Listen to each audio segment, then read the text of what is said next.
welcome to the Liverpool Community Podcast. I'm your host, Chase Johnson Lynch, and I'm joined here by an interesting guest who, will probably bring up a lot of things for some people, especially familiarity and in love because of the place that she works at. Her name is Adele Murphy. She's the team leader at Strawberry Field. How you doing, Adele? I'm good. Thank you for having me. Well, thank you for coming. I mean, we're going to talk about a lot of the exciting work that you do, but we can't like start without mentioning Strawberry Field. I mean, everybody knows about the song Strawberry Fields and everything, and its linkage, but you actually worked there at the legendary Strawberry Field. Absolutely. Can you tell us about the place and its history? The history's, it's a fantastic story for anybody who knows of Strawberry Field. The likelihood is that they'll connect the dot with John Lennon and the song, the famous song. And it was a place of safety, I think, for John when he was younger. It was actually a childhood memory that Strawberry Field Forever, the song, was based on. And that memory was him at Strawberry Field and having that kind of time, I think, outside of what I believe was a bit of a turbulent childhood. I think he had a lot of things going on outside of there. And he lived just over the road from Strawberry Field when it was a Salvation Army run children's home. And he would jump over the fences, sit in the trees, and he'd just be there and pause and reflect, I think. And he'd be kind of interacting with the kids that were in the children's home then. Well, it's interesting what you say about jumping over the hedge of the wall, because that was in the video, because being that the Beatles kind of like started us all on the music video trend and everything, so that's really interesting and stuff. But as you say that it had closed down and it's been reopened and turned into it has. So it's still Salvation Army run, but the vision was around 5 years ago to create something that was able to be more than those gates right at the front that everybody tends to know about. What they don't know about as much is what there is there now. And we have this beautiful new building. We've got a shop, Beatles memorabilia, Salvation Army, Strawberry Field. We've got a cafe. We've got a visitors attraction, beautiful gardens. You pay to go into the museum, the visitors attraction, but everything else is free. So it's welcoming the community in some respects, but also that Beatles fan in another. I mean, do the people come when they usually on that Magical Mystery Tour? There's is a that stop. A part of their stop? They can come now to it didn't used to be, but now people, I think, are stopping and wanting more time to actually explore what it is that we have. So, yes, it's part of that. We work alongside with the cruise terminal, so we get a lot of people coming in on the cruises. All right. And then your avid Beatles fans. Those Americans we were talking about earlier. Yeah, those pesky Americans. Yeah. You know? I was asking I won't call them pesky. Well, it's only my Scooby-Doo, you know what I mean? But, I just think what's interesting is that, like, this also houses the program that you actually are the team leader for, which is the Steps to Work program. Yeah. Which also is a fascinating project. So tell us a little bit. Well, I mean, I see the programme as the heart of Strawberry Field, and the reason that Strawberry Field is there is to also offer that give back as well to the community and to Liverpool. And the programme that we run is called the Steps to Work programme. We actually have little runs of Strawberry Field programmes alongside that, but the foundation is our Steps to Work programme. And it helps the young people in Liverpool, those mainly with barriers to employment, feel more independent, have a safe place to come and explore what it is that they want to do with their lives. And we run that support for up to 18 months, and we help, I believe, change lives. Is it just for like young people, or is it mature students as well? So the programme Steps to Work is predominantly people that are 18 to 25. We run a programme alongside it called the Steps to Work Light programme, which is for people who are older, maybe want more of a fast track back into work. We have a Steps to Volunteer program. So anybody who doesn't quite want to work straight away, but maybe wants to volunteer and gets to do that at Strawberry Field, they can do that. And then we run something off-site called Recycles, which was a Salvation Army initiative. And it's taking in bikes, upselling the bikes, or upcycling, should I say, and then selling them off. Yeah. So there's lots of opportunity there. The idea for us is to be as inclusive for people and give as many opportunities as we can. And again, offer that safe place to come and really understand who they are first before considering employability later. Well, that's why I thought it was really great that you started out mentioning all the different things that you have as part of the visitor's distraction, like from the cafe to the gardens, so all that, because those you also, how many percentage-wise of people that are working in those places probably came through Steps to Work? Well, there's a number of them, and what we do as part of the model of the programme is that they get to experience working at Strawberry Field. Yeah. So a trainee gets to do their first placement within Strawberry Field. And then if there are jobs available, if they really work well within that niche of what it is that they're doing, there's paid work there as well. We very much practice what we preach, and I think it's important that we do so, because we do go out to the job market, we do go out to other employers, and we do ask them to consider being more inclusive in the way in which they recruit. So we can't go out to others and then not doing it ourselves. This is indeed true and everything like that, but also too is that you take a little bit more of a personal approach, don't you? Being like more person-centric is that, because you work through barriers. We do. Did you say? We do. So would you tell us a little bit about that? So we call it a person-first approach in the sense of we're not believers in one glove fits all. Yeah. It's about that person and whatever journey they're currently on. And we call it Steps to Work because I believe everybody has different steps and might need more or less. Steps or big steps? There's loads. There's giant steps, there's leaps, there's whatever you want to kind of be, I think. And I think employability is not something that you might be able to come in and straight away consider. So for us, a person first is about getting to know that person, their skills, their interests, who they want to be moving forward, and really harnessing in on that side of it first. Also, a lot of our trainees come to us and they've not had the greatest of experiences, whether it be at school, whether it be COVID, which has just happened with a massive social isolation that came from that. People come to us with a lot of symptoms of not feeling like they're fully included in society. And it's our job to make them feel that they are. So that kind of employability aspect, I believe, is a symptom of the support that we offer through the person-first approach. We get to know you. We give you 18 months to really embed into what it is that you want to do. And then we offer you a series of different opportunities in order to explore that sustainable paid work at the end. And I mean, obviously, also too is like one of the difficult things about having programs like these is that there should be a job at the end of it, and absolutely. So like but you've also told us how you've established contact or collaborative support. Can you give us an idea of some of these companies that are go-to companies for you? Well, in order to sustain work, we couldn't take on everybody from the programme. Unfortunately, I wish we could have a bigger Strawberry Field where we could do that. But a big part of the job that we do is also going out and speaking to employers in the Liverpool city centre and helping support them in being more inclusive. And we've done that for a number of years and partnered with some fantastic organisations out there. I mean, Liverpool, I believe, is one of the friendliest cities that you can be in anyway. And people want to change. I just think it's a bit of a how and the fear that might be attached to it and the lack of support that might be out there. So we facilitate a partnership with companies, organisations. We work with the national museums who have been fundamental in some of the work that we've done recently.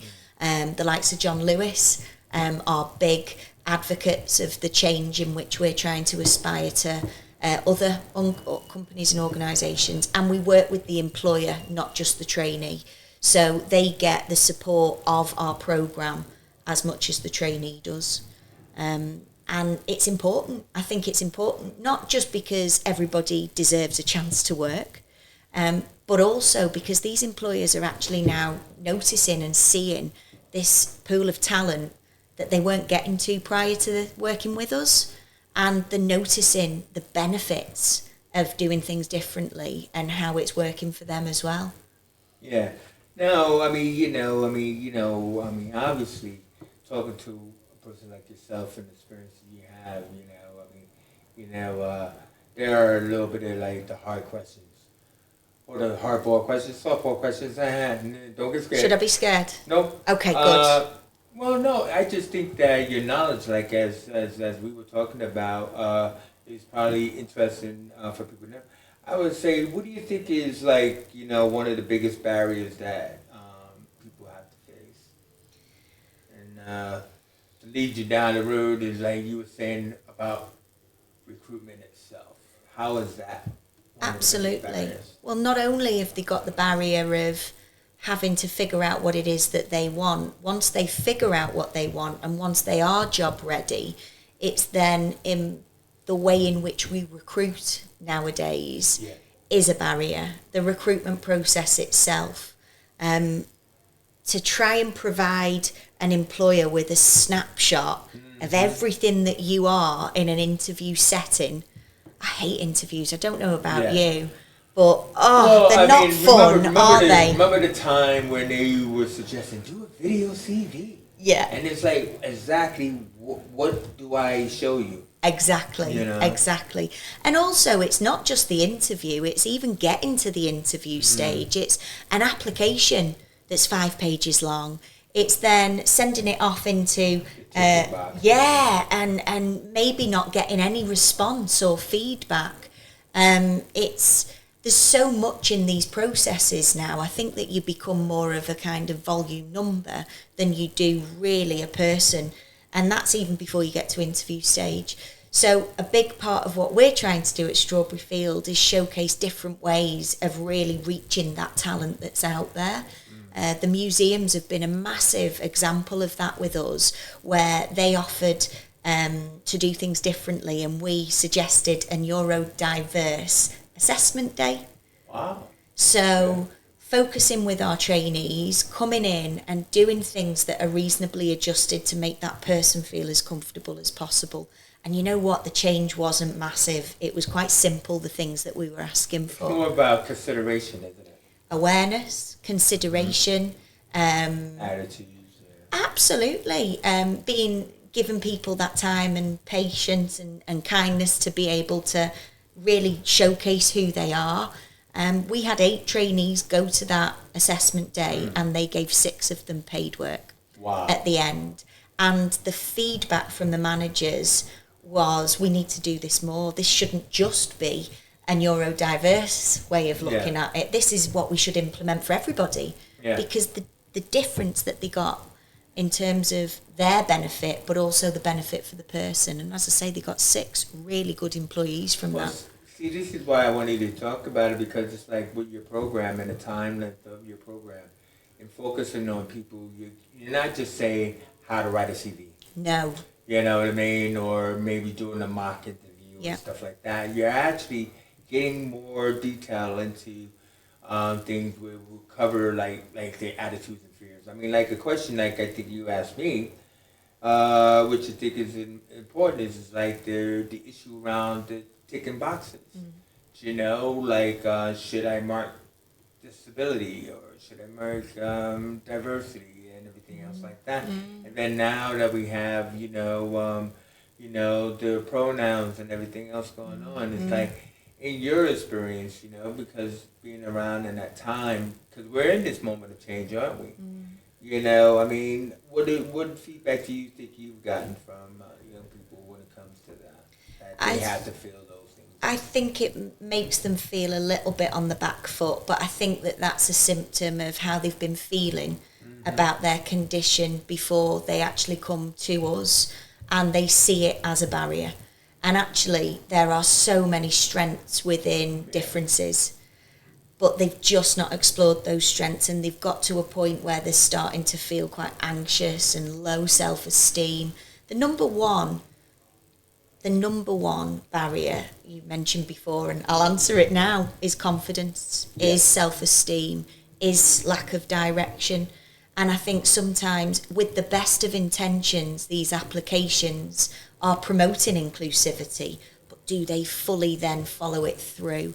And how would you feel if you were having to divulge something that you felt was a barrier before you've even met an employer? Yeah. What are you going to be like in that interview when you go in? You're going to be feeling it. You're not going to be in the best place to sell yourself. Yeah.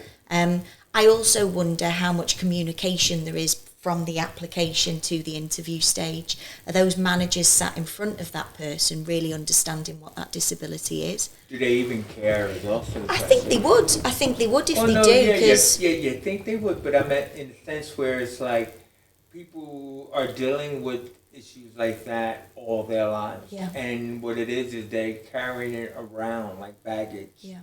And so they're taking that baggage into the room with that employer. In that moment, like you just said, you got an elevator pitch moment.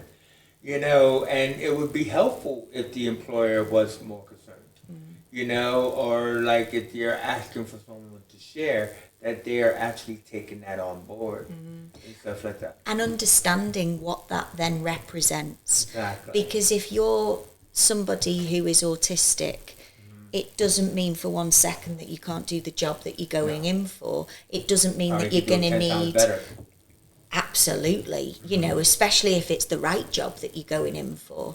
And I think that the lack of awareness from people that haven't had an experience of somebody who is autistic or had a lived experience themselves could be, catastrophized, when actually it doesn't mean anything. It doesn't define the person. Yeah. It's just who they are and something that they have. We have this saying, and Sarah in our team will laugh if she sees this. We say, if you've met one person who's autistic, you've met one person who's autistic. They're not defined by a condition. It's just a little part of who they are. Yeah. And actually, as you say, it can be a benefit to certain roles. Yeah. The hyper-focused, the extreme organisation, the reliability and loyalty to somewhere. Yeah. Well, listen, I have a story to share because I often tell people about my autism and everything else like that.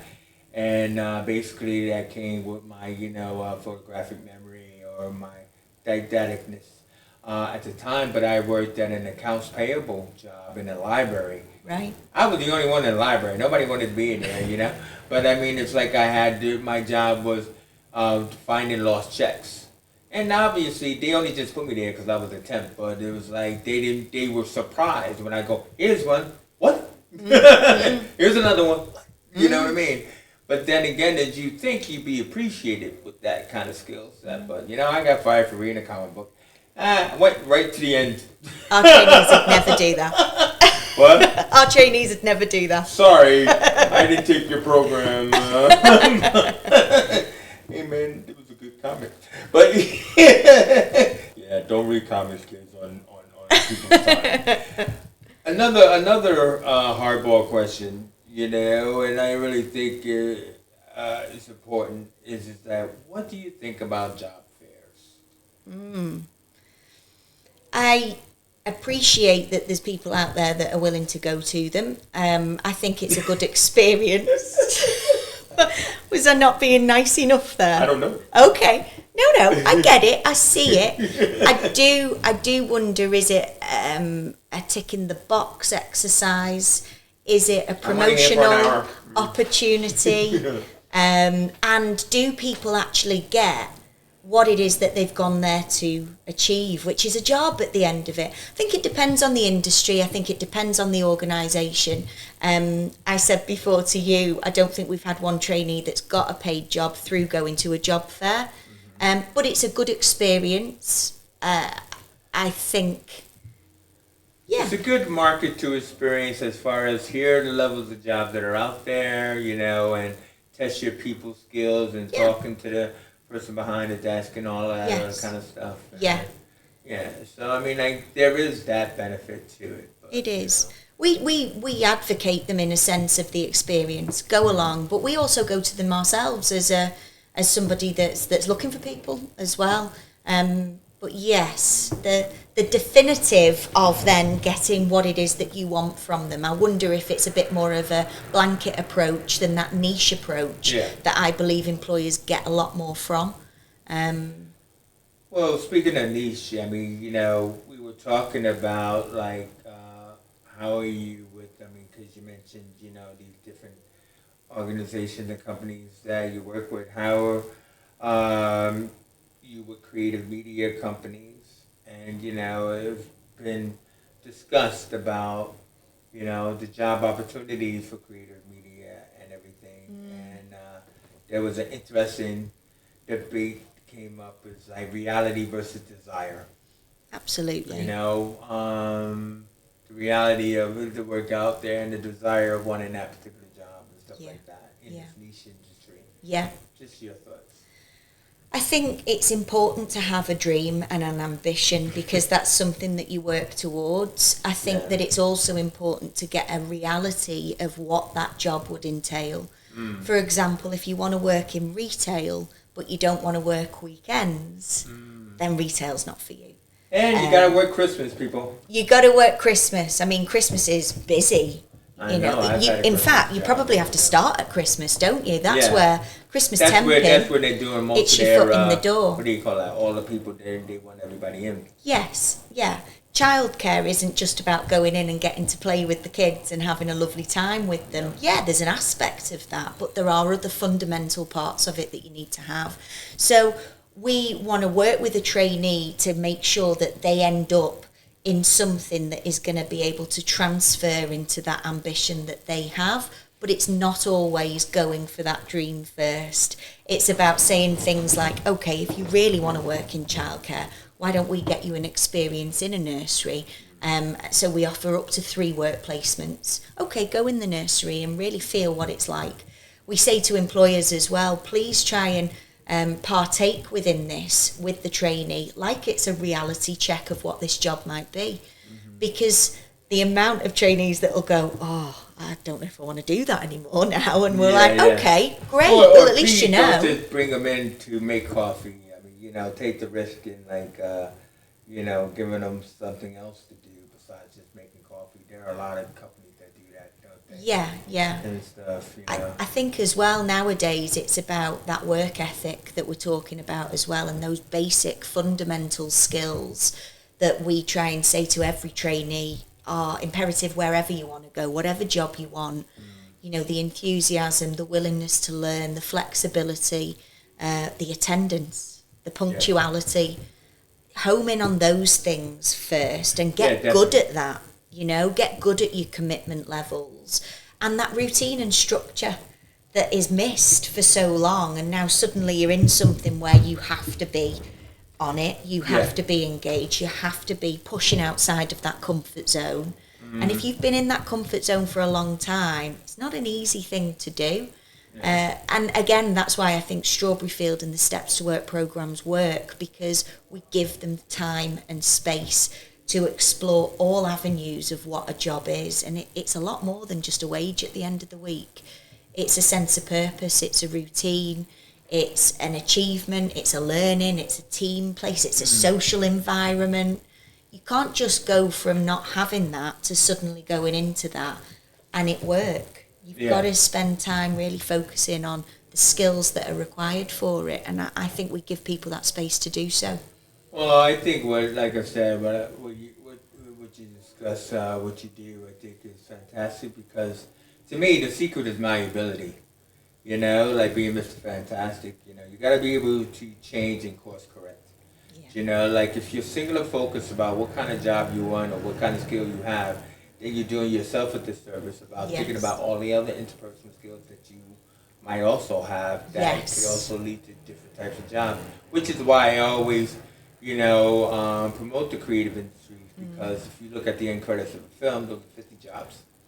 You know, and it's not just all directed by Steven Spielberg. It's like all the different catering and wardrobe and Yes. DIY and makeup and electricity. All of those job opportunities are there Yes. and everything, you know, and you just have to seek them out. And you know, people once they hear, oh, I never thought about that. It's like, there you go, course correct, change, you know, change your direction. We were talking about being in an industry, weren't we, before, about wanting a niche role within that industry, Yeah. but maybe starting as a runner, for Exactly. example, or we have trainees that would love the technical side of theatre. Well, that's great. Why don't you start as being an usher? Why don't you start I was within an that usher, industry? that's my first job. Yeah, because you really get to be around those people Yeah. that know and have that knowledge. Yeah. It's about readdressing how you get those steps in. I want to get to there, but there's this amount of work that I need to do in order to do it.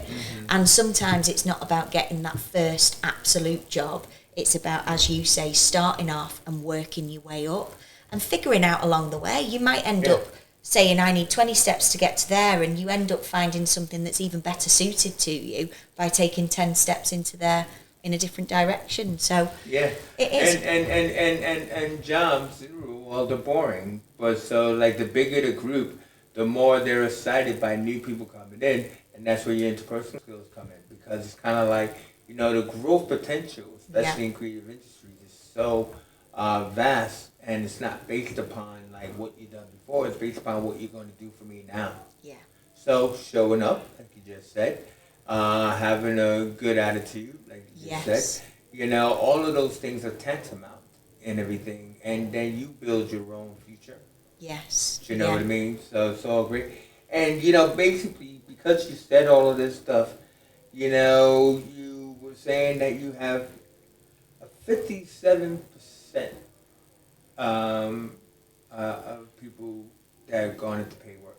Absolutely. I was bigging us up when I said that, wasn't I? But Well, hey, big yourself up all If you you want to, compare it Adele, against- because like, hey, it's true, and I big it up because I know it, because I see it daily. I see the transformations, I see the success, I see the way that people, when given a little bit of kindness and patience and understanding and a safe place to be, can develop and Yeah. grow. But yeah, so to compare it to the national average of people with barriers to employment, I think it's 4.1%. We're currently working at 56, 57% of any trainee coming through our programme at the end of it has a paid job. Not only a paid job, a sustainable paid job. It's not about 3 months here, or, you know, it's about talking to an employer and really embedding them into their organisation. And I'm proud of that. I think it's a fantastic... something well worth being proud of. It is. It and is. everything. So, I mean, basically, as far as what's coming up, you know, for Strawberry Fields, you have an October intake, which we're already in October. We are. So, but the We're next starting that in 2 weeks' time. starting that in 2 weeks' time. We are. Is it too late for anybody to jump on board? It's never too late. Never too Always late to get in jump on the touch. train. Always get in touch. Myself and the team. The team, may I add, are another fantastic reason why Strawberry Field works. Not just our team on the Steps to Work programme, but our wider team who facilitate that first transition into work. But we run 4 cohorts of the Steps to Work programme a year. So this is our last cohort this year, but then we'll be recruiting again for end of January. Then we go into the Easter, the summer, and then we're back to the October as well. If you are over 25, the Steps to Work Light programme might be more suitable for you. And that's an intake as and when. At least you're offering people that opportunity, which is great. It's the opportunity to come in and do something a little bit different, I think. And it's okay, no matter what the barrier, we'll work with you. I like that it doesn't matter where you are, what you're at, what's gone on for you.